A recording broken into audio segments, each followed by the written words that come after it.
د ملا یعقوب مجاهد سراج الدین حقانی او شهاب الدین دلاور تازه څرګندونې د شیخ هبت الله په هکله یې څه ویلي.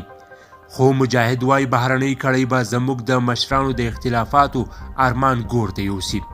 دا چې تازه ذبیح الله مجاهد نور څه ویلي په دې هکله جزئیات را سره په همدغه ویډیو کې وګورئ او چینل سبسکرایب کړئ. درنو لیدونکو السلام علیکم.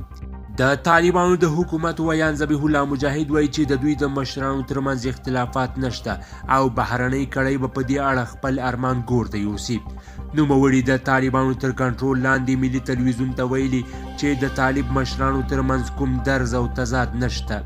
هغه په عین حال کې د طالبانو د کورنیو چارو وزیر سراج الدین حقانی د وروستیو خبرو په اړه د ته منسوب غبرګون اصلاح کړی او ویلي دي چې د طالب مشرانو په اړه د نیوکو نه کولو اړوند خبرې حقانی ته نه بلکې رسنیو ته متوجه وي. د په وینا د دوی مشران که انتقادي خبرې لري هغه د خپل مورد په اساس غږیږي او دغو خبرو نه نور ناسمه استفاده نشي کولی.